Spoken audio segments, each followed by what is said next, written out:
Jadi bukan nggak ikut aja, dianggap Menko nggak berhak. Yang berhak itu Presiden. Pak Rasio Rida Sani, Dirjen Penegakan Hukum, Lingkungan dan Kehutanan. Dari Dirjen Lingkungan dan Kehutanan, rekomendasinya apa yang menyangkut ini? Terima kasih Pak Karni.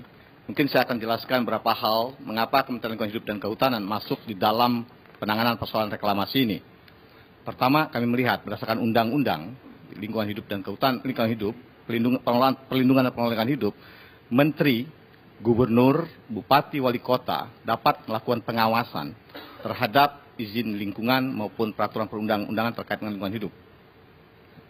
Dalam konteks ini, siapa yang menerbitkan izin harusnya melakukan pengawasan, termasuk menerapkan sanksi-sanksi yang dilakukan.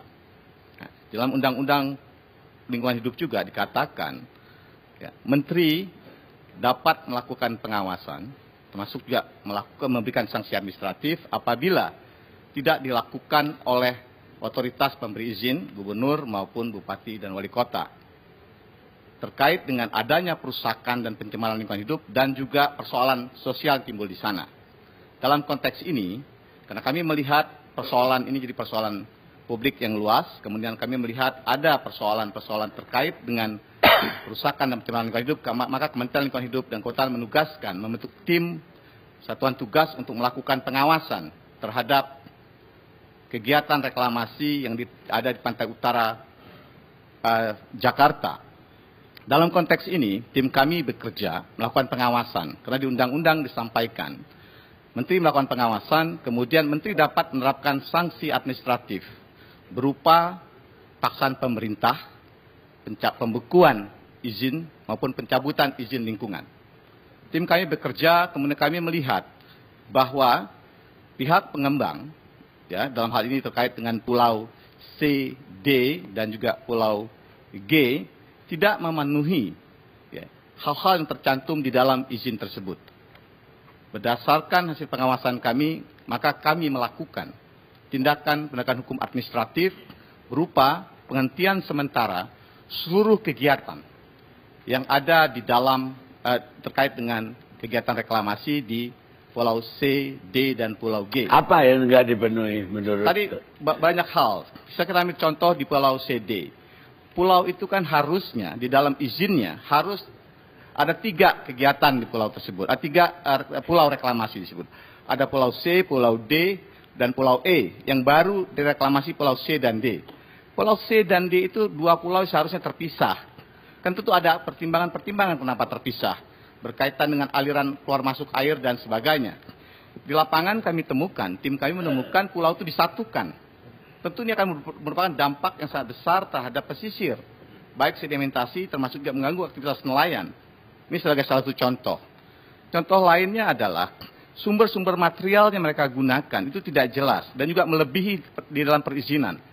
Kita ambil contoh, misalnya mereka harus menggunakan material untuk reklamasi itu sekitar 23 juta. Ya, tapi mereka melebihi persyaratan itu. Banyak hal-hal lain yang dilakukan, termasuk pemantauan pengelolaan lingkungan dan sebagainya. Kami lakukan penghentian sementara, kami sampaikan bahwa ada perintah Menteri tanggal 10 Mei, Menteri itu melakukan pemberian sanksi administratif kepada Pulau C, Pulau D, dan juga Pulau G. Di mana dalam sanksi administratif tersebut, mereka harus menghentikan dan memperbaiki. Salah satu hal yang sangat penting adalah mereka harus memperbaiki dokumen lingkungannya. Kami memberi waktu selama 120 hari. Apabila mereka tidak memenuhi kewajiban-kewajiban perintah-perintah dan sanksi administratif, maka kami bisa menerapkan sanksi yang lebih berat, berupa pembekuan maupun pencabutan izin. Kalau pencabutan izin kan berarti penghentian selama-lamanya. Jadi ini yang berkaitan dengan izin lingkungan. Ini yang kami lakukan berkaitan dengan Pulau C dan D. Jadi Kementerian Lingkungan Hidup dan Kehutanan menindaklanjuti apa yang berkembang di masyarakat, kemudian kami melakukan penegakan hukum administratif di sana. Karena berdasarkan oleh undang-undang yang menjadi otoritas Menteri Lingkungan Hidup dan Kehutanan.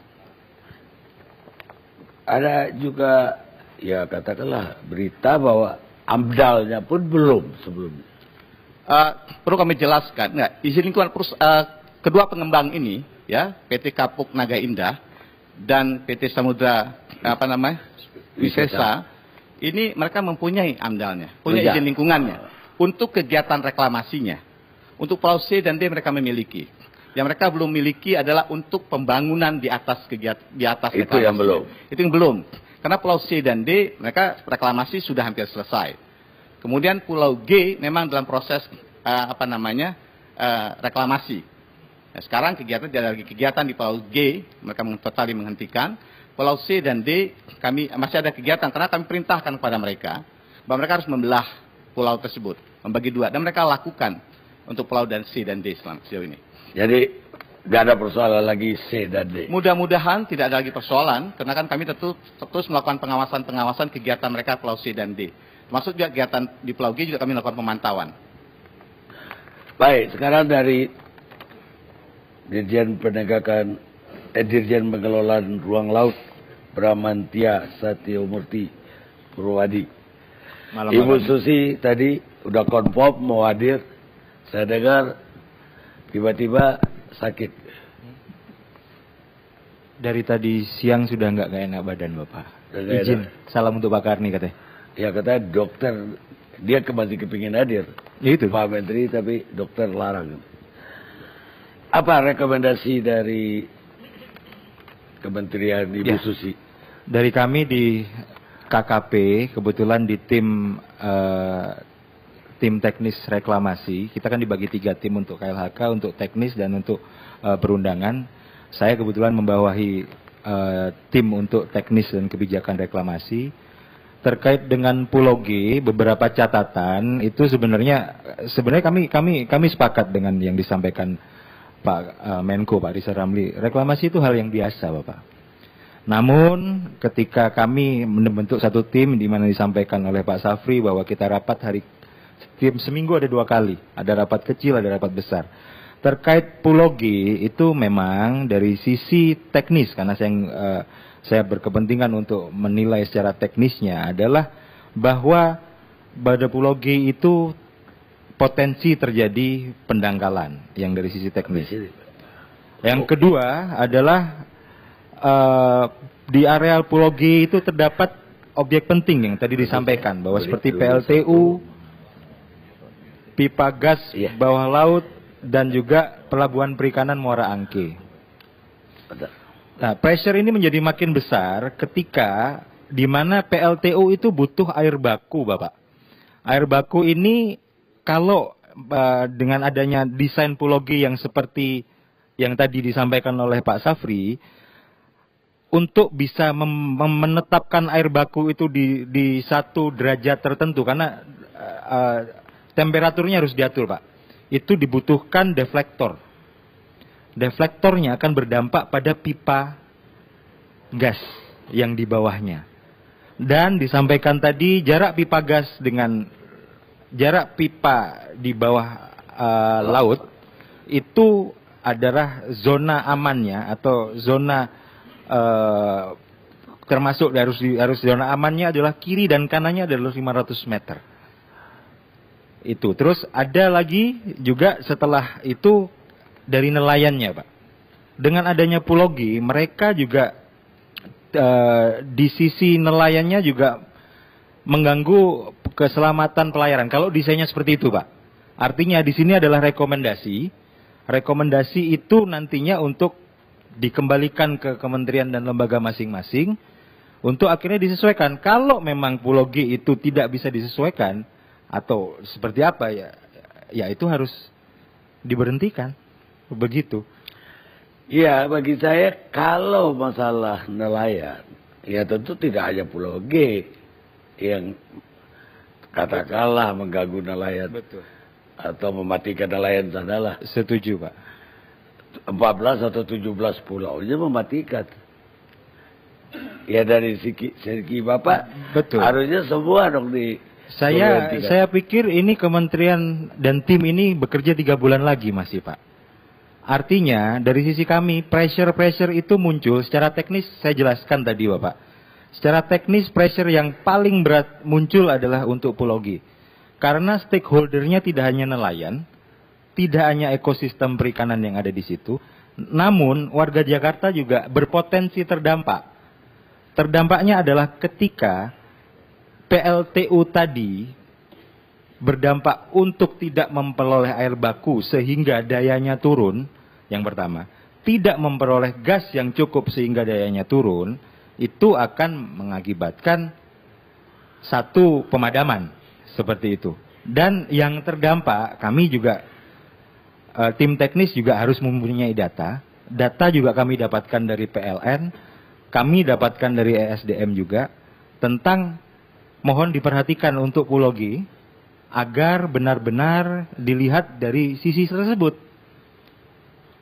Dan di surat PLN juga disampaikan, di sini saya juga lampirkan, di kalimat terakhir adalah disampaikan bahwa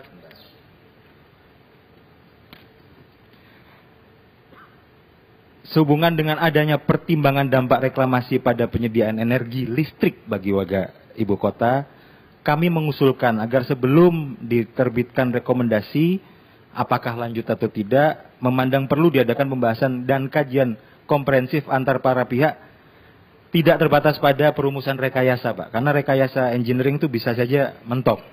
Seperti yang tadi disampaikan.